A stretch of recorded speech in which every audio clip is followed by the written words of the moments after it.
And I want to start by saying thank you to everyone for coming. It's really a testament to everyone who has participated over the past 9 months, almost 10 months now, that we have grown our membership substantially. We've had incredible success in terms of the traction that some of the speakers have gotten in terms of term sheets and deal flow. But more importantly, there's been a real pooling of ideas that have brought collaboration and partnership to the forefront. And I think that we're here today to talk about a very important issue, which is leadership. And leadership is something that actually has a skill set and a toolkit that can be brought to CEO, founder, entrepreneurs to improve the value of the relationships and improve the value of the companies that these great leaders are running. In this day and age, when things are moving so fast and that there is new technology such as AI, machine learning, and deep learning, there are both headwinds and tailwinds within this environment that CEO, entrepreneur founders have to navigate. Being able to put that into perspective in a tight macroeconomic environment takes real courage.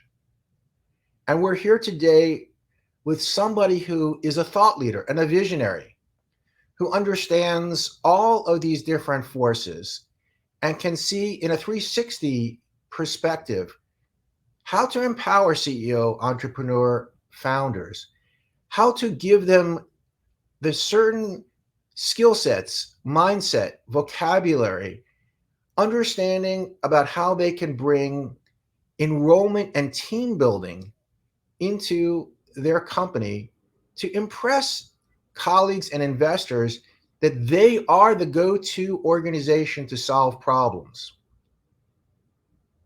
So I think today, first and foremost, I want to thank everyone for signing in. I want to be able to pass the microphone over to Luke so that he can share with you his thoughts.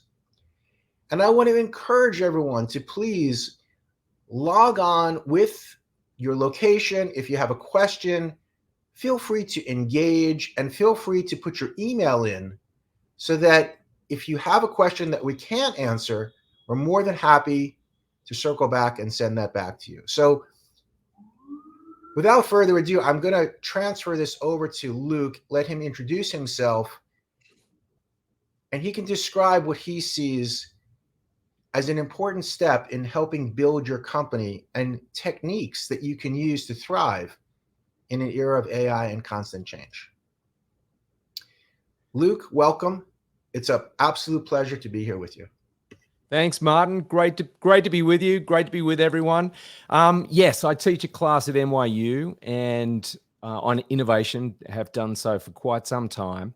And it's not, my opinion is every school in America pretty much can teach some sort of entrepreneurship or some sort of innovation. But I'm focused on a particular form of entrepreneurship and innovation, which I think is quite difficult to teach. So, I'm not saying I have all the answers, but we're trying to work it out. And that is, teaching disruptive innovation and sort of, what's often called innovative entrepreneurship. There was this famous professor, Will Baumol, at NYU, and he defined entrepreneurship as you can have replicative entrepreneurs. These are people that if if you want to open a shoe store, there's plenty of courses that can tell you how to open a shoe store. Everyone's done it before. There's well-established models for that. So go and learn that. But in developed economies like the US, the growth is not going to come from replicative entrepreneurship. It's going to come from innovative entrepreneurship. So these are entrepreneurs that are striving to create completely new to the world products, services, and business models. Now, how do you do that? Do you just rely on, bolt of lightning from the sky and inspiration? Or can you actually codify that and teach the methods for achieving that? So that's what we're focused on. Now, what I have discovered is the skill set and the mindset required for disruptive leadership, innovative entrepreneurship, are the complete opposite skill set and mindset that is required for replicative entrepreneurship or incremental sort of thinking or sustaining innovation. They're the complete opposites, which I think is part of the problem. This is why we're so bad at change, particularly disruptive change. We're bad at creating disruptive change, and we're also bad at reacting or dealing with disruptive change. And one of the reasons for it, as I said in my little promo video, is that these sort of skills, they're not intuitive. It's counterintuitive to search for, other ways of doing something when what you're doing is working perfectly fine. It's counterintuitive to, address long-term solutions when you're, under pressure to solve short-term problems. So it's all of these skills are actually counterintuitive. And that's why we need frameworks, methodologies to actually help us save ourselves from ourselves. The advice to trust your gut in these situations, and where we have investors and VCs judging disruptive ideas based on their gut feel of if it's going to work or not, it's a disaster. And this is why many of them have such an appalling track record. This is one of the reasons 15 A-list venture capitalists missed the idea for Airbnb. I mean, of course, it looks logical in hindsight, but we're great at hindsight, terrible at foresight. One of the reasons for this is we're always trusting our gut. But of course, our gut is just a stockpile. It's a pattern of experiences, from history. And it's very, very difficult to actually sort of look forward and know how to back or invest in a disruptive idea when you're evaluating it through the framework of a current idea or an old idea or a model that you're familiar with. So these are all the things that, I'm hoping to talk about today. And this is what my work's about. It's such a great overview. I want to emphasize this change of mindset that you talk about, which is an important shift as I see it from the past 20 years, when CEOs who were thought of as disruptive really acted like a bull in the china shop. They did not build teams. They tried to trample their competitors. They were focused on a unilateral pathway. And to me, in the next 20 years, there's a complete new chapter that's being written. So yes, being able to create a business that has a structure to it, that is reproducible and something that you can replicate in some scaling fashion is important to know how to do. But the idea of real disruptive innovation, I think, also requires a mindset that has innovation at its core. And that innovation is not just about the product, but it's also about the business and the team members and encouraging them to all be innovators. So I would love to be able to explore what you see as important growth components in this new chapter for emerging entrepreneurs.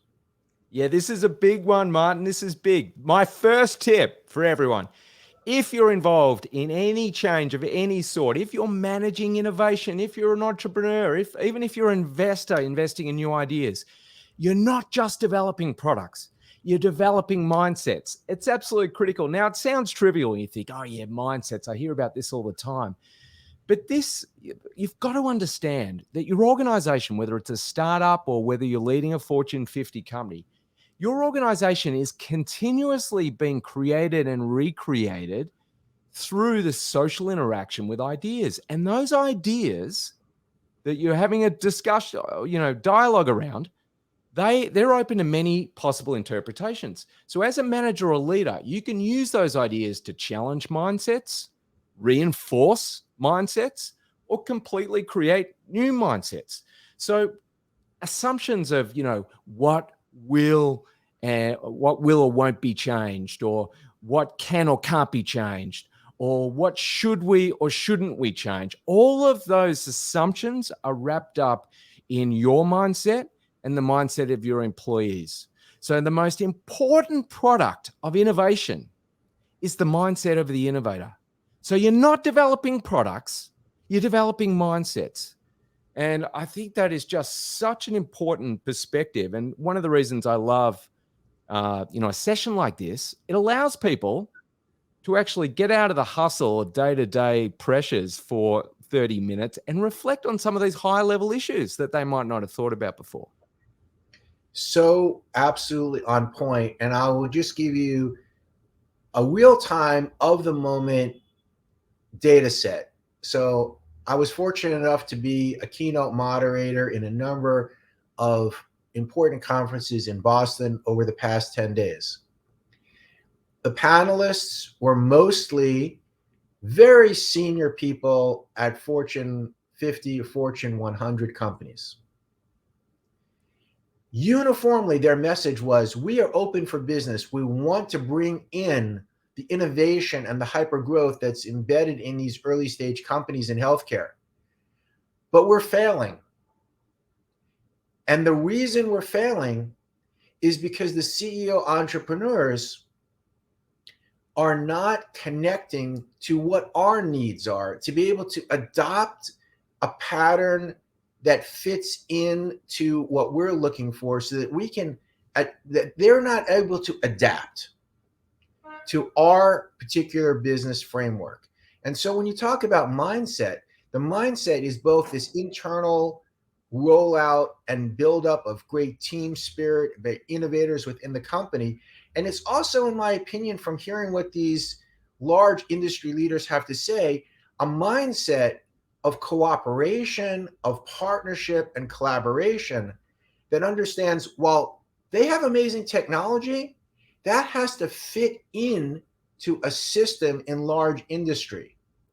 And that integration requires a real understanding, almost an empathy, if you will, about how their particular technology can be used in collaboration. I'd love for you to be able to comment on that practical integration of early stage technologies into large companies. Yeah, well, let me start by saying a lot of people believe that innovation is about technology, and particularly disruptive innovation. And you can argue, well, disruptive innovation was kind of defined this way initially. Clayton Christensen at Harvard defined the term disruptive technology, and really it was a study of, computer hard drives at the time. So it's got this technological connotation. And I always have to laugh, whenever we have someone at NYU and they say they're disrupting like education, of course you say, well, why is that? Well, I work at an ed tech accelerator. Or I'm disrupting insurance because I work at an insure tech incubator. We feel like we have to put tech on the end of everything. So, early stage technologies are fantastic. They're brilliant. But the real challenge is, are you using those early stage technologies to rethink the fundamental ideas that your business, category, segment, industry is built on?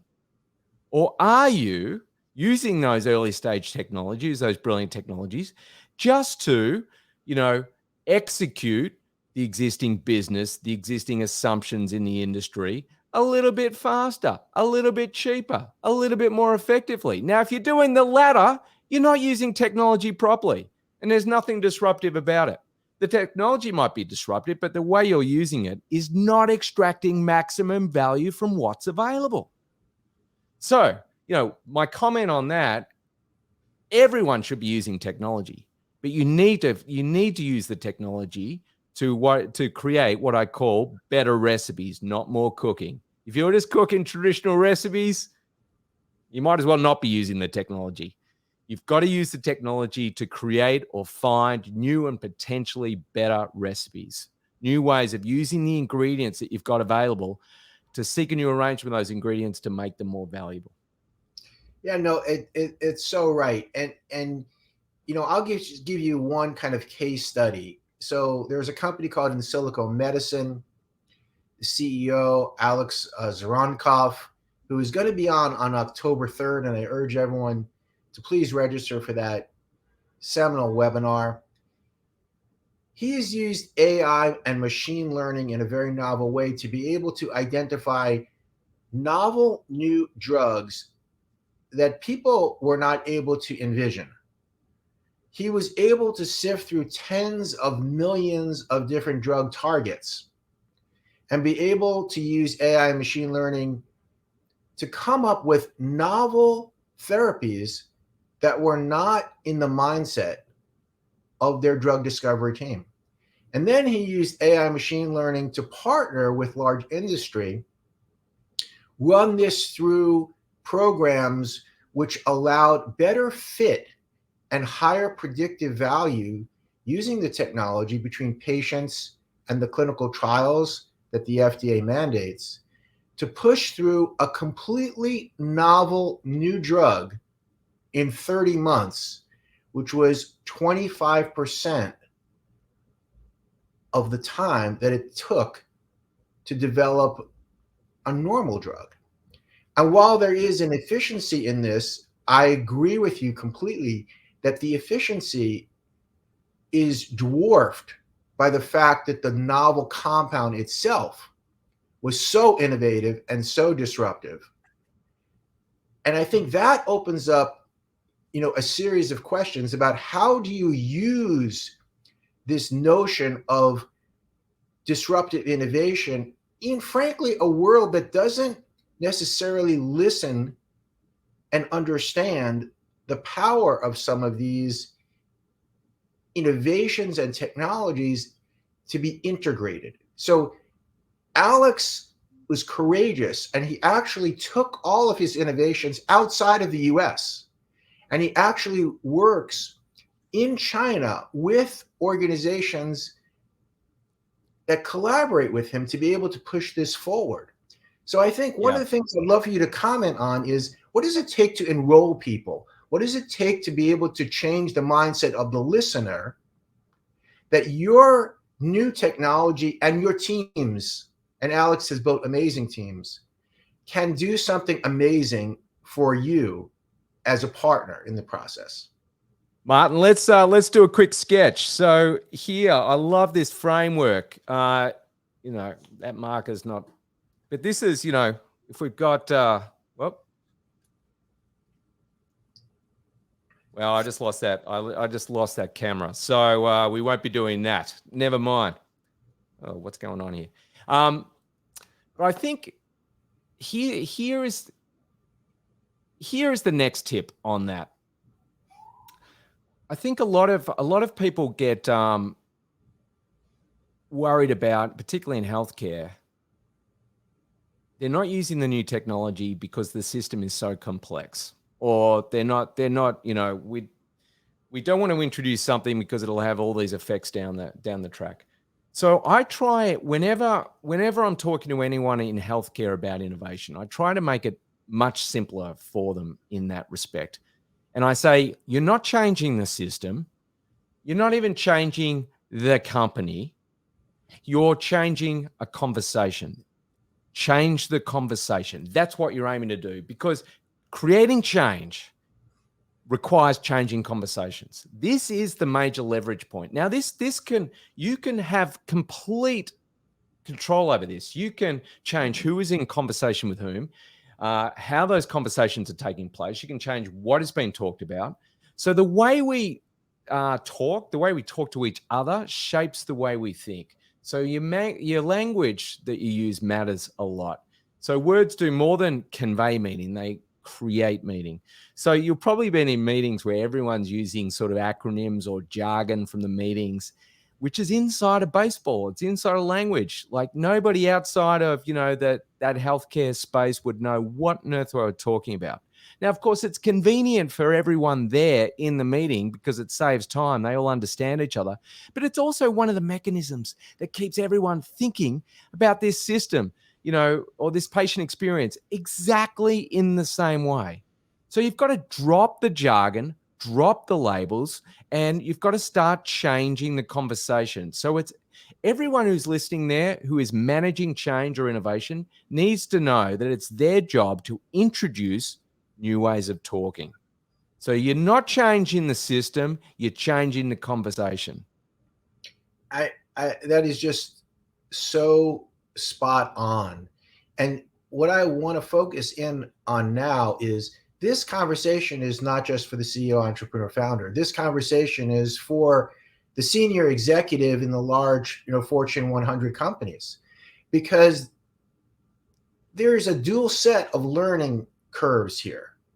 And understanding what that language is between the two parties and how they develop that platform requires both sides to be able to come to the table with their own new shared conversation.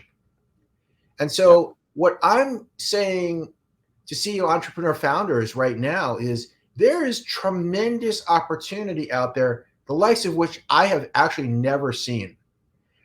Industry is pounding the table. We want you to come to us. But in order for that to be fruitful and have a return on investment for both sides, you need to change the conversation, to change the mindset about how the two parties are going to work together. Historically, the healthcare industry has been, I have to say, Jurassic. Except for the innovative biotechnology companies over the past 15 or 20 years, for the past 150 years, healthcare has been developing drugs and services at a very slow pace. Yep. So, in order for this to be an effective new era, incorporating advanced technologies like AI and machine learning, which is going to be at the core of healthcare for the next couple of decades, there needs to be a shift, exactly what you're saying, in first mindset and then the conversation. And this is a call out not only to CEO, founder, entrepreneurs, but also to the leaders within these large corporations to begin to understand these skill sets to bring to the table. I would love to hear your perspective about how that would look. What is the ask that you have? Let's say shift it over to the large corporations. If you were in front of them and you were teaching a master class, how would you begin to frame it in their vernacular, which is different than the entrepreneur? Well, I think there's a misconception out there that that organizations, we've been stuck in this mindset for a long time that organizations, they need a change agent to come in. Otherwise, they're not going to change. So there's an assumption that, the healthcare system, is stable and it only changes when needed. And I would say, get rid of that assumption. The opposite is true. Your organization and the system is always undergoing change, always, but sometimes it's a pace too slow to notice. Now, so you can nudge, you can deflect, you can speed up, you can punctuate, you can disrupt these change processes. But as a manager and a leader, you cannot control them. So that's why, your ability to challenge assumptions is more important than your ability to reinforce them, because disrupting the status quo, it creates new ideas, new awareness, and most importantly, new possibilities that it allows the emergence of new possibilities. So you don't control innovation in the system. What you do control is the conditions to make that innovation possible. So focus on the conditions. What conditions do you control where you can actually, start introducing more disruptive ideas that actually speed up these change processes or change the direction of these change processes? This is why, for the entrepreneurs listening, you might have a ton of meetings with different investors. Maybe they're not investing. Maybe nothing comes from that meeting. Does that mean it was a waste of time? No. Because what you're doing with every conversation is you're introducing a new disruptive idea. That's going to have consequences because you're changing the discourse. That VC is going to talk to another VC about this idea, and all of a sudden, you've accelerated the change process. So it's very important just not to get frustrated with, a lack of change. Know that the system's always changing. Your focus is on how do you speed up or accelerate that change. And the way you do that is by, constantly discussing new ideas, constantly exposing yourself and your team to new ideas, constantly having new conversations around these ideas. So it's not the device that matters. If you're developing a device, it's the discourse. You've got to innovate the discourse. That is exactly right. And I'll, again, just a real-time data point here. So at Endeavor, we host live and hybrid events constantly. We're running a new series called the Iconic Series, where we host these events at iconic venues like New York Stock Exchange. These events are bringing together industry leaders, investors, and emerging company CEO, founder, entrepreneurs in a venue which is not speed dating. It's the antithesis of speed dating. It's about relationship building and open exchange of ideas without expectations. It's not a pitch for money. It's an exchange to promote alternative mindsets, open mindsets, where people can come together in a venue which is inspiring, like New York Stock Exchange, and be able to talk about wish lists or the ability to solve problems together. And that aligns investors, industry, and CEO entrepreneurs. If you're aligned in solving a problem and you're in an environment which promotes discourse, you're beginning to shape a conversation in these venues. We extend that out to workshops and to symposiums to solve problems on an ongoing basis. I'd love to hear how we can bring some of your techniques to these settings to be able to incorporate some of these things to build these skills on all sides of this table. Yeah, I mean there are so many techniques that people can actually use. I mean one of the simplest ones I get people started with is you've got to surface what I call the cliches. These assumptions that they're seemingly natural things that everyone just, it's always been that way. So, it's never going to change. We don't even think of these things. You've got to get these things out in the open. You've got to surface them. And then you can start to challenge them. And the way you start to challenge them is you start to twist them around like a Rubik's Cube. You run things in the opposite direction. You deny things that are absolutely, you believe, are essential to success for the patient experience or some part of, the vendor network. You deny those things. It doesn't mean they won't be included in the solution at the end, but you've got to get rid of those things at the start to free yourselves up to think about how else you can create value. So if I was doing a project for a shoe company, which I have done actually for a famous shoe brand, 98% of their revenue is coming from shoes. So we deny that. We say you don't make shoes. So it forces everyone else to think about, well, okay, what else is the brand about? What are the other ways we could deliver value? And all of a sudden, you've started to accelerate those change processes that I was talking about in a different direction. If you're in a meeting and everyone's saying we got to fix the system, well, you've got to know that, if they're saying, well, or somebody's saying, why fix something when it's not broken? This is working just fine. Remember to yourself that those words are smuggling in a bunch of assumptions about maintaining a machine and operating in a mechanical universe where stability is favored, chaos is feared, change is forced. So it's up to you to change that metaphor. Change it from a machine metaphor to, a system metaphor or a natural metaphor. So these are all the techniques that people can use quite easily to start having completely different discourse with the people they're engaged with. No, I completely agree. And I'll use an analogy. I was a music student when I was young. And in order for me to first to connect with the technique that I had learned over the many years, but also to challenge the normative value of that technique, my instructor had me sit on the floor to play the piano instead of on a stool, had me stand, had me only use one hand. I think what you're talking about is the psychological power that we have innately that is not harvested because we get into these corridors of same old, same old. Changing mindsets and changing the vernacular and changing the conversation is akin to sitting on the floor in our sessions. We put people at ease in these sessions. We remove the notion that you're going to get money. You're not getting money. You're coming here to meet another human being. You're coming here to talk about patience. You're coming here to talk about the wow of your vision and impress that there is a new platform without parameters around it.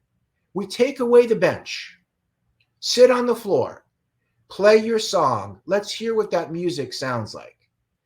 And so I think it's very much in keeping with, if we structure the environment or we structure the conversation in a new framework, people are fantastic creators and they can come up with novel new approaches to working together. Love to hear your thoughts about that methodology as a practical skill set, changing and shaping the environment to change the narrative. Yeah, absolutely. That's great. I mean, there's all of those techniques and the ones I talked about are ways of introducing deliberate discontinuity. So discontinuity means most systems like healthcare are driven by continuity, meaning everyone in the system is employed to keep that existing system running. Incremental improvements to the current product, service, or business model, etc. And we grow through continuity.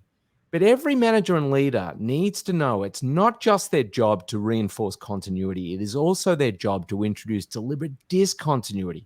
So that means introducing, a new way of talking, like we discussed, new ideas that would not naturally arise out of the existing system.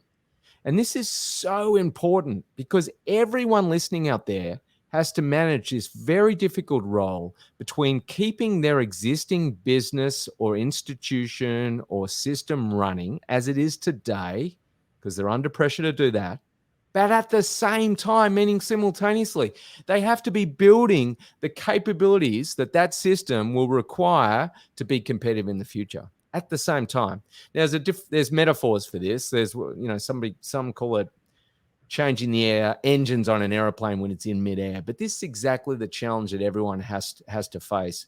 The difficulty becomes the capabilities, the knowledge, the ideas that you might need to be competitive in the future or just operate and be relevant in the future might be inconsistent or in direct conflict with what you're currently doing. So that is the challenge. And that's why all these methods that we're talking about are ways of introducing deliberate discontinuity. And often people think, well, that's going to create chaos and instability, but it's the opposite. If you're in a system that only has one reinforcing feedback loop, which is, you're continually getting better at just doing what you're doing, that's unstable. In system dynamics, a system needs a balancing loop. So in innovation and when we're talking about capabilities for the future, that balancing loop is introducing disruption. It's introducing discontinuity because it makes the system stronger, it makes it robust, it prepares it for future shocks. I completely agree. And I'll just close with a couple of thoughts here. So first, in keeping with this, I want to just pull out for a second because industry is radically changing. They have decided to be able to move the needle. They need to change their brand, their image, their message.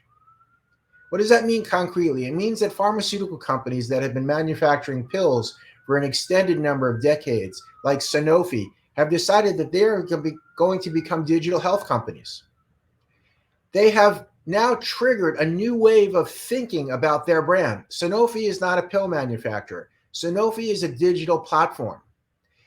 They have now put $1.2 billion into play and invested in over 55 companies over the past 2 years. Most CEOs in the United States do not know about this accelerator or this program because it's French-based, but it's the tip of the spear. And corporate change is looking for emerging company partners. What I would say concretely in terms of skill sets that we would urge our CEO, entrepreneur founders to bring to the table is first, challenge the norm that you have in looking at industry. Challenge the way that you approach them with your hand out asking for financing.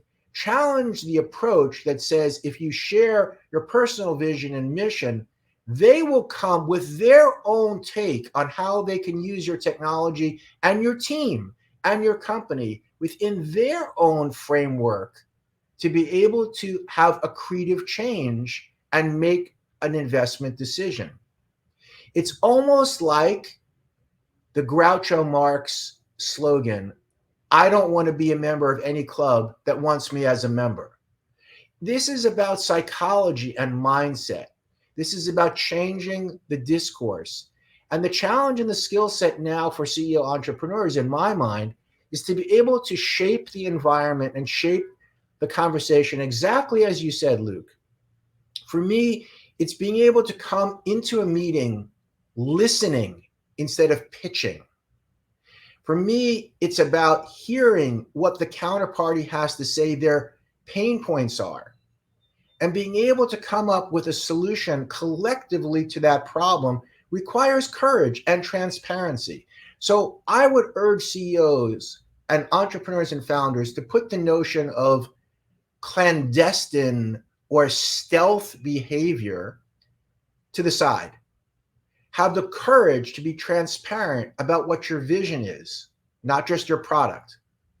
Have the courage to be able to adapt and change and pivot as needed to bring your teams and your entire business to the forefront of what these industry leaders are asking.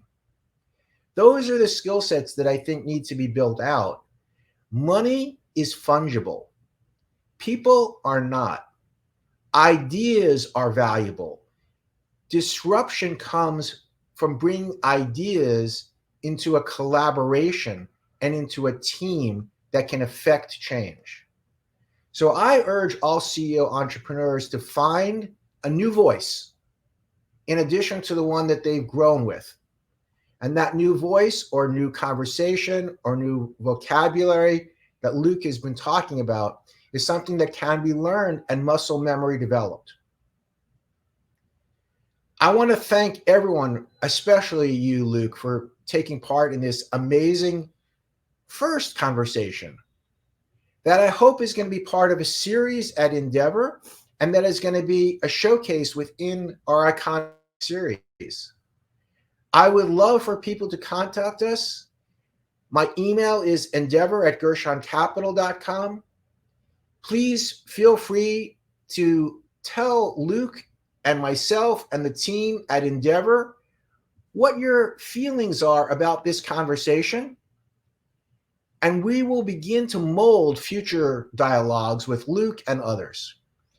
Luke, I just want to pass it over to you in the final closing minutes, your final thoughts or comments to the people that are listening. Yeah, you said a couple of great things there, Martin. I think I wrote a post recently called "Stop Selling Me Your Vision." You know, the world is split up into technical challenges, which are pretty easily solved, and adaptive challenges. That's one of the ways of putting it. And adaptive challenges, one person can't figure it out. You need everyone's input. So stop selling me your vision, I think, is critical. And the other thing you said was, I want everyone listening to know that the ideas you have, they're not cheap, they're not free, they're the most important assets that you own. If you grab your phone, this tangible object is a tangible object. You can hold it, but it's also an intangible idea. And you know what? The intangible idea is more important than the device itself, because this will end up in a drawer soon with all the other discarded mobile phones. But the idea has already moved on. It was used to conceive the next generation of this phone, or maybe some new to the world way of communicating that we haven't seen yet. And that's the combinatorial nature of ideas. The more ideas you get, more ideas beget more ideas. So sharing of ideas is the most important thing that you as an investor, entrepreneur, leader can do. Appreciate you having me on, Martin. It was a great discussion. Thank you, Luke. Thank you, everyone, for signing in. A quick shout out to some of the great people who are supporting this. Jenny Fernandez, our Director of Communication and Leadership, thank you once again for being so supportive. Andrew, thank you for signing in. Felix, it's terrific to see you here.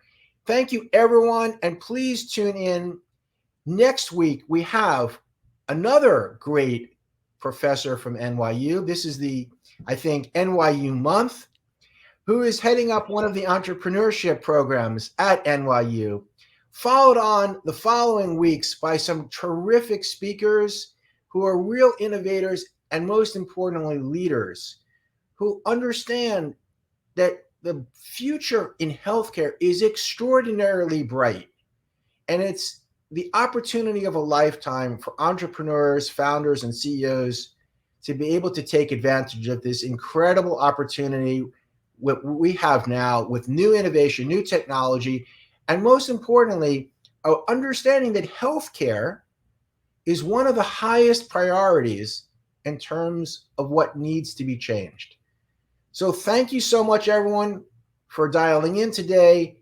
I look forward to seeing you. I see my good friend Rebecca just signed in. Hi, Rebecca. Please tune in next week, next Tuesday. It's going to be another fantastic conversation. Luke, thank you once again.